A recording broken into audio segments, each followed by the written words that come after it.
Welcome to विश्वा study point. विश्वा study point में आपका स्वागत है। आज हम सामान्य ज्ञान के कुछ इंपॉर्टेंट क्वेश्चन देखेंगे जो अक्सर एग्जाम में पूछे जाते हैं। अगर यह वीडियो आपको अच्छे लगे, ये क्वेश्चन आपको अच्छे लगे तो please like, subscribe and share my channel. तो आइए चलिए स्टार्ट करते हैं। पहला क्वेश्चन आज का, हमारा राष्ट्रीय चिन्ह कहाँ से लिया गया है? सांची के स्तूप से, सारनाथ में स्थित अशोक स्तंभ से, गया स्थित बौद्ध विहार से और सिंधु घाटी में मिले अवशेष से। तो हमारा जो राष्ट्रीय चिन्ह है वो सारनाथ में स्थित अशोक स्तंभ से लिया गया। तो इसका आंसर जो हो जाए आपका बी पार्ट। अगला क्वेश्चन है, होली कब मनाई जाती है? फागुन अमावस्या, कार्तिक पूर्णिमा, कार्तिक अमावस्या और फागुन पूर्णिमा। तो जो होली मनाई जाती है फागुन पूर्णिमा। तो इसका आंसर जो हो जाएगा आपका डी पार्ट। अगला क्वेश्चन है, तीसरा क्वेश्चन है अपना, स्वर्णिम चतुर्भुज का संबंध किससे है? ये स्वर्णिम चतुर्भुज जिसे गोल्डन क्वाड्रिलेटरल के नाम से भी बोलते हैं इंग्लिश में, उसका संबंध किससे है? इसका ऑप्शन है रेल योजना, जल प्रबंधन, सड़क योजना और इनमें से कोई नहीं। तो जो जो स्वर्णिम चतुर्भुज है उसका संबंध आपके ये सड़क योजना से है। तो इसका आंसर जो हो जाएगा आपका सी पार्ट। इसको हम गोल्डन गोल्डन क्वाड्रिलेटरल भी बोलते हैं। ये स्वर्णिम चतुर्भुज योजना प्रधानमंत्री अटल बिहारी वाजपेयी के द्वारा चालू किया गया था। ये इंडिया के 4 बड़े महानगरों को जोड़ती है, दिल्ली, मुंबई, चेन्नई और कलकत्ता। ये ऐसे जोड़ती है कि ये भारत के नक्शे पर एक ऐसे चतुर्भुज के रूप में बनाती है। देखिए आपको ये मैंने यहाँ इमेज लगाया हुआ है, दिल्ली से मुंबई, मुंबई से चेन्नई, चेन्नई से कोलकाता, फिर कोलकाता से फिर दिल्ली। तो ये एक चतुर्भुज के रूप में बनाती है। इसको ही हम स्वर्णिम चतुर्भुज या गोल्डन क्वाड्रिलेटरल कॉरिडोर बोलते हैं। ये 4 महानगरों को जोड़ती है। तो इसका आंसर जो हो जाएगा आपका ये सड़क योजना है। सड़क चारों महानगरों को जोड़ती है सड़क से। अगला क्वेश्चन है, निम्नलिखित में से कौन सा महाद्वीप सफ़ेद महाद्वीप कहलाता है? पूर्वी एशिया, अंटार्कटिका, यूरोप, उत्तरी अमेरिका। तो ये सफ़ेद महाद्वीप कहलाता है क्योंकि वहाँ पर सबसे ज़्यादा मतलब पूरे सालों साल वहाँ बर्फ़ जमी रहती है, इसलिए उसको हम सफ़ेद महाद्वीप कहते हैं। तो वो है आपका अंटार्कटिका।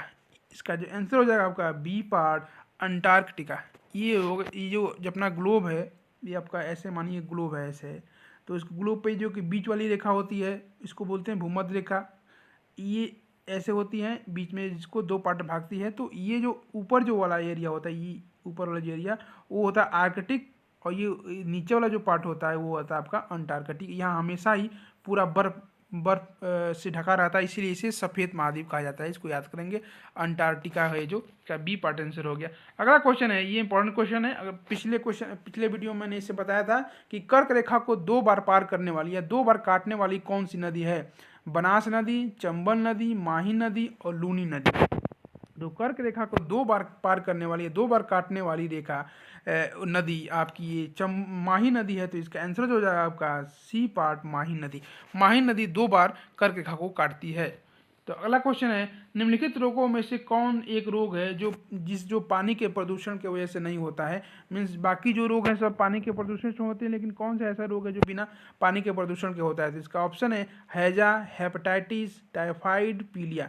तो इसमें जो हैजा, टाइफाइड और पीलिया रोग है वो पानी की प्रदूषण की वजह से ही होता है, लेकिन हेपेटाइटिस जो बीमारी है ये आपका पानी के प्रदूषण की वजह से नहीं होता है। तो इसका आंसर जो हो जाएगा आपका बी पार्ट, हेपेटाइटिस। अगला क्वेश्चन है, निम्नलिखित में से किस पौधे में फूल नहीं होते? कटहल, फर्न, आर्किड और गूलर। तो ये जो फर्न पौधा होता है उसमें फूल नहीं होते हैं। तो इसका आंसर जो है आपका बी पार्ट, फर्न। अगला क्वेश्चन है, बीसीजी का टीका नवजात शिशु को कितने दिनों के भीतर लगाना चाहिए? 1 माह के अंदर, 48 दिन के अंदर, जन्म के तुरंत बाद और 7 दिन के अंदर। तो जो बीसीजी का टीका जो होता है नवजात शिशु को लगाया जाता है वो जन्म के 7 दिन के अंदर लगाना चाहिए। तो इसका आंसर जो हो जाएगा आपका डी पार्ट, 7 दिन। अगला क्वेश्चन है, हवाई जहाज के ब्लैक बॉक्स का रंग कैसा होता है? ये इंपॉर्टेंट क्वेश्चन है, ये आया हुआ क्वेश्चन है, ये भी आएगा भी। इंपॉर्टेंट क्वेश्चन है, हर एग्जाम में आता है ये इंपॉर्टेंट क्वेश्चन में 4 स्टार लगा लेते हैं। तो ब्लैक जहाज के अंदर हवाई जहाज के अंदर एक ब्लैक बॉक्स होता है, वो उसका रंग क्या होता है? काला, नारंगी या उसे ऑरेंज बोलते हैं, बैगनी और लाल। तो जो ब्लैक बॉक्स जो हवाई जहाज के अंदर जो ब्लैक बॉक्स होता है उसका रंग जो होता है आपका नारंगी या ऑरेंज रंग होता है। इसको याद करेंगे, बी पार्ट इसका आंसर हो जाएगा। ये थोड़ा बता देते हैं ब्लैक बॉक्स क्या होता है। किसी भी हवाई जहाज में एक यंत्र रहता है, ब्लैक बॉक्स रहता है, जिसमें क्या रहता है कि पायलट कॉकपिट में जो भी बातें चीज़ें होती हैं उसमें रिकॉर्ड रहता है।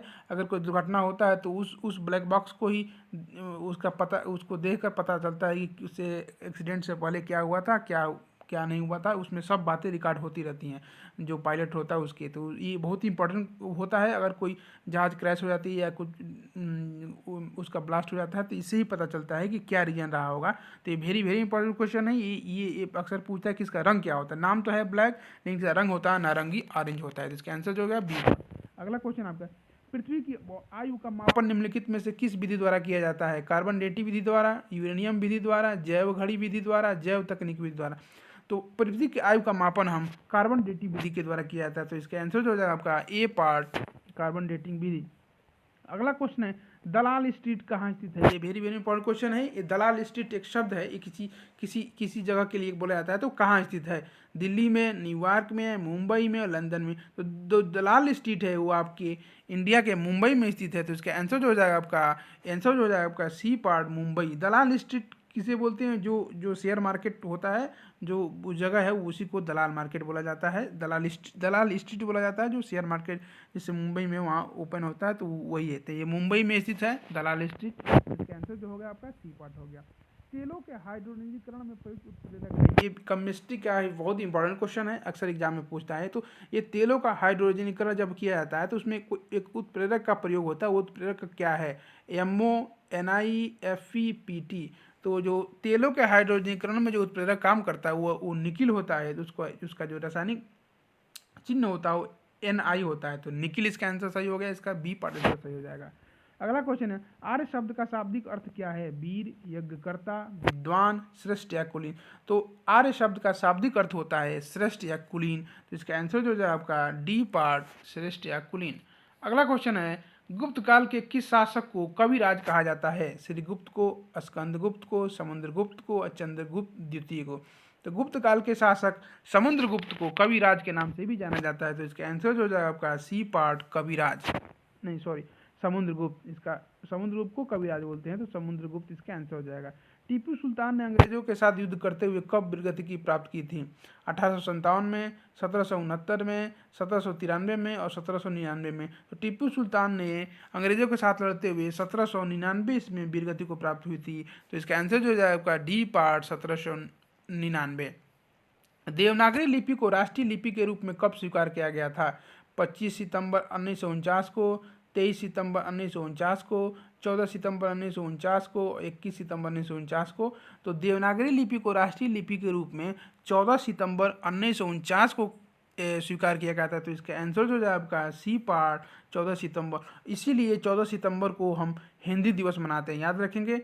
14 सितंबर को इंडिया में हिंदी दिवस मनाया जाता है, हिंदी दिवस मनाया जाता है, याद रखेंगे। ये इंपॉर्टेंट क्वेश्चन है, ये भी पूछता है कि हिंदी दिवस कब मनाया जाता है। तो यही इसी के उपलक्ष्य में, क्योंकि देवनागरी लिपि को राष्ट्रीय लिपि के रूप में हम 14 सितंबर 1949 को ही स्वीकार किया गया था, इसलिए 14 सितंबर को हिंदी दिवस मनाया जाता है, याद करेंगे इसका। सागर में गागर मुहावरे का क्या अर्थ है? संक्षेप में गहरी बात कहना, छोटी बात को बहुत शब्दों में व्यक्त करना, गगरी को सागर में डुबोना, अपनी बात को बझा चढ़ा के करना। तो सागर में गागर भरना ये मुहावरा, इसका अर्थ होता है संक्षेप में ही गहरी बात या ज़्यादा बात कहना, संक्षेप में ही गहरी बात को कहना। इसका आंसर जो है आपका ए पार्ट हो जाएगा। अगला क्वेश्चन है, किसने यह विचार प्रतिपादित किया कि प्रत्येक गांव पंचायत का गणराज्य होगा? तिलक, एनी बेसेंट, महात्मा गांधी और MN रॉय। तो इस विचार को दिया था महात्मा गांधी ने। तो इसका आंसर जो जाएगा सी पार्ट, महात्मा गांधी। अगला क्वेश्चन है, आधुनिक पंचायती राज व्यवस्था का जनक किसे कहा जाता है? मोहनलाल सुखाड़िया को, जवाहरलाल नेहरू को, सरदार पटेल को, राजीव गांधी को। तो आधुनिक पंचायत राज व्यवस्था का जनक राजीव गांधी को कहा जाता है। तो इसका आंसर जो जाएगा आपका डी पार्ट, राजीव गांधी। अगला क्वेश्चन है, आज का 20वां क्वेश्चन है, आज़ाद हिंद फौज की स्थापना कहाँ की गई थी? इसमें 3 क्वेश्चन पूछता है इसमें कि आज़ाद हिंद फौज की स्थापना किसने की थी, कब की थी और कहाँ की थी। तो इसमें तो क्वेश्चन है स्थापना कहाँ की गई थी, तो इसका ऑप्शन है इटली, भारत, सिंगापुर और जापान। तो आज़ाद हिंद फौज की स्थापना वो जो हुई थी आपकी सिंगापुर में हुई थी। और इसकी जो संस्थापक थे, जिसकी जो स्थापना जिन्होंने किया था वो थे रास बिहारी बोस। याद रखेंगे, ये भी इंपॉर्टेंट क्वेश्चन है, पूछता है। अक्सर लोग कन्फ्यूजन रहते हैं कि आज़ाद हिंद फौज की स्थापना सुभाष चंद्र बोस ने की थी, लेकिन ऐसा नहीं है। रास बिहारी ने सबसे पहले की थी आज़ाद हिंद फौज की स्थापना। किसने की थी? रास बिहारी ने, सिंगापुर में किया था। बाद में वो सुभाष चंद्र बोस भी ज्वाइन कर लिए थे वहाँ जाकर ये आज़ाद हिंद फौज को। और 21 सन में किया था, जिसकी स्थापना जो हुई थी 21 अक्टूबर 1943 को। तो इसको याद रखेंगे, ये भी फैक्ट्स याद रखेंगे, 21 अक्टूबर 1943 में हुआ था। रास बिहारी ने कहा था, सिंगापुर में इसका स्थापना किया था।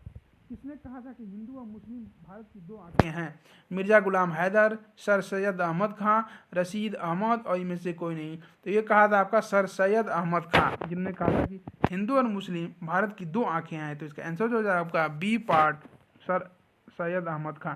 अगला क्वेश्चन, निम्नलिखित में से किसने कम से कम 2 बार नोबेल पुरस्कार प्राप्त किया है? विंस्टन चर्चिल ने, जॉर्ज जौपाक ने, ऑक्टेवियो पाज ने और मैडम क्यूरी ने। इसमें जो मैडम क्यूरी जो वैज्ञानिक थी, उनको दो बार इनको दिया गया था नोबेल पुरस्कार। एक बार केमिस्ट्री के लिए, एक बार फिजिक्स के क्षेत्र में।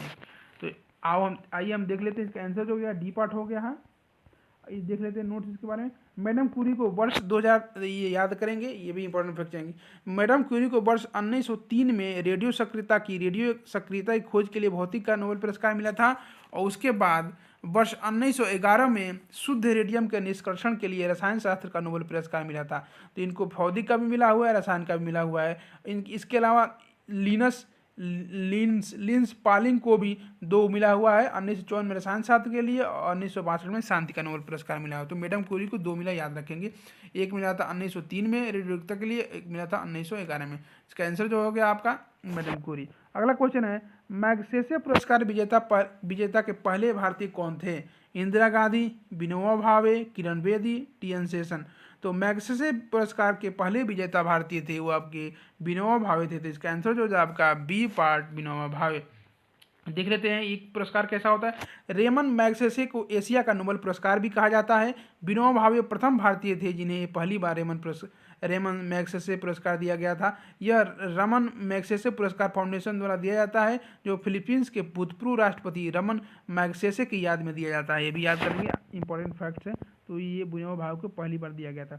सर्वाधिक रुधिर दाता का, या इसे बोलते हैं यूनिवर्सल डोनर, इसको हिंदी में बोलते हैं सर्वाधिक रुधिर प्रदाता। इसका मतलब होता है कि जो ऐसा रुधिर वर्ग जो सबको दे सके अपना खून। तो इसका ऑप्शन है ए वर्ग, ओ वर्ग, ए बी वर्ग और बी वर्ग। तो जो सर्वाधिक रुधिर प्रदाता या जिसे यूनिवर्सल डोनर बोलते हैं, वो आपका ओ वर्ग होता है। तो इसका आंसर जो हो जाएगा आपका बी पार्ट, ओ वर्ग। याद करेंगे, इसको बोलते हैं यूनिवर्सल डोनर, जो सबको किसी को भी खून दे सके, अपना ब्लड दे सके। इसका आंसर जो हो गया ओ वर्ग होता है, उसको बोलते हैं यूनिवर्सल डोनर। महात्मा गांधी की हत्या किसने की थी? नाथूराम गोडसे ने, वल्लभ भाई पटेल ने, राजदेव ने, दिलराज सिंह ने। तो ये तो सबको मालूम होगा, कॉमन क्वेश्चन है। महात्मा गांधी की हत्या की थी नाथूराम गोडसे ने। तो इसका आंसर जो हो जाए आपका ए पार्ट, नाथूराम गोडसे। किस अमेरिकी राष्ट्रपति ने गुलामी को संपूर्ण रूप से बंद कर दिया था? केनेडी, गारफील्ड, जॉनसन और अब्राहम लिंकन। जो अब्राहम लिंकन थे, इन्होंने अमेरिका में राष्ट्रपति बनने के बाद गुलामी को पूर्ण रूप से प्रतिबंध कर दिया था। मतलब कोई किसी को गुलाम नहीं बना सकता, खरीद नहीं सकता। इसका आंसर जो हो जाएगा आपका डी पार्ट हो गया आंसर। अगला क्वेश्चन है, मुर्राह किस, ये वेरी वेरी इंपॉर्टेंट क्वेश्चन है, ये पूछता है एग्जाम में। मुर्राह किस नस्ल की है? मुर्राह जो किसकी नस्ल है? गाय की, बकरी की, भेड़ की, भैंस की। तो ये मुर्राह जो नस्ल होती है, ये भेड़ की नस्ल, भैंस की नस्ल होती है। बहुत अच्छा नस्ल होता है, माना जाता है मुर्राह भैंस का। तो इसका आंसर जो है आपका डी पार्ट, भैंस। अगला क्वेश्चन है, रेगिस्तान का जहाज कहा जाता है? टट्टू को, घोड़ा को, ऊँट को, गधा को। तो रेगिस्तान जो मालूम होगा, रेगिस्तान को का जहाज क्या होता है? ऊँट को, जिसे कैमल बोलते हैं। तो इसका आंसर जो है आपका सी पार्ट, कैमल या ऊँट, रेगिस्तान का जहाज कहा जाता है। हजारीबाग राष्ट्रीय उद्यान कहाँ स्थित है? उत्तर प्रदेश में, कर्नाटक में, मध्य प्रदेश में और झारखंड में। तो हजारीबाग राष्ट्रीय उद्यान ये स्थित है आपका झारखंड में, क्योंकि हजारीबाग जो शहर है वो झारखंड में स्थित है। तो जो हजारीबाग राष्ट्रीय उद्यान है वो झारखंड में होगा। तो इसका आंसर जो हो जाएगा आपका डी पार्ट, झारखंड में। अगला क्वेश्चन है, भारत सबसे बड़ा उत्पादक देश किस चीज़ का है? अभ्रक का, कोयला का, टीन का, सीसा का। तो भारत पूरे विश्व में अभ्रक का सबसे बड़ा प्रथम उत्पादक देश है। तो इसका आंसर जो हो जाएगा आपका अभ्रक, ए पार्ट आंसर हो गया। तीसरा क्वेश्चन था। अगला क्वेश्चन आज का 31वां क्वेश्चन है, नेशनल डिफेंस अकादमी कहाँ स्थित है? नेशनल डिफेंस अकादमी कहाँ स्थित है? देहरादून में, खड़गवासाला पुणे में, खिड़की में और चेन्नई में। तो जो नेशनल डिफेंस अकादमी है आपका वो खड़गवासाला पुणे में स्थित है। तो इसका आंसर जो हो जाएगा आपका बी पार्ट पुणे। अगला क्वेश्चन है और आज का लास्ट क्वेश्चन है, किस जल विद्युत परियोजना को भारत की मानव निर्मित सबसे बड़ी झील से जल पूर्ति की जाती है? मतलब किस जल विद्युत परियोजना को भारत की सबसे बड़ी झील, ये भी इंपॉर्टेंट क्वेश्चन है। भारत की मानव निर्मित सबसे बड़ी झील कौन है? तो आपका ये रिहंद बांध बना हुआ है, रिहंद बांध पर बना हुआ है। की जल आपूर्ति की जाती है किससे? कोयना परियोजना से, हीराकुंड परियोजना से, रिहंद परियोजना से और दामोदर घाटी परियोजना से। तो इसका आंसर जो हो जाएगा आपका हो जाएगा रिहंद परियोजना, जो कि रिहंद नदी पर बना हुआ है यूपी में, सोनभद्र के पास। तो इसका आंसर जो हो जाएगा आपका रिहंद परियोजना। इसका आंसर सी पार्ट हो गया। तो आज के 32 क्वेश्चन हो गए आपके। अब कल का क्वेश्चन देखते हैं जो मैंने पूछा था, आप लोग कितने लोग आंसर दिया उसका देखते हैं, उसका सही आंसर बताता हूँ। भूगोल का जनक किसे कहा जाता है? इरेटोस्थनीज को, हेरोडोटस को, हिपार्कस को, हिकैटियस को। तो भूगोल का जनक कहा जाता है आपको हिकैटियस को। तो इसका आंसर जो हो जाएगा आपका, इसका आंसर जो हो जाएगा डी पार्ट हिकैटियस। ये आपका आंसर हो जाएगा कल वाला क्वेश्चन का। और आज का क्वेश्चन देख लेते हैं जिसका आंसर आप लोगों को कमेंट बॉक्स में देना है, कमेंट बॉक्स में बताना है। इंपॉर्टेंट क्वेश्चन है, निम्नलिखित में से कौन सा राज्य अपने सुंदर समुद्री किनारों के लिए प्रसिद्ध है और पर्यटकों के लिए मुख्य आकर्षण का केंद्र है? गुजरात, गोवा, तमिलनाडु, पश्चिम बंगाल। तो ये क्वेश्चन इंपॉर्टेंट क्वेश्चन है, आप लोग को इसका आंसर देना है कमेंट बॉक्स में। देखते हैं कितने लोग इसका सही आंसर देते हैं। तो आज के लिए इतना ही। Thanks for watching my video. Thank you so much. Please like, subscribe and share my channel.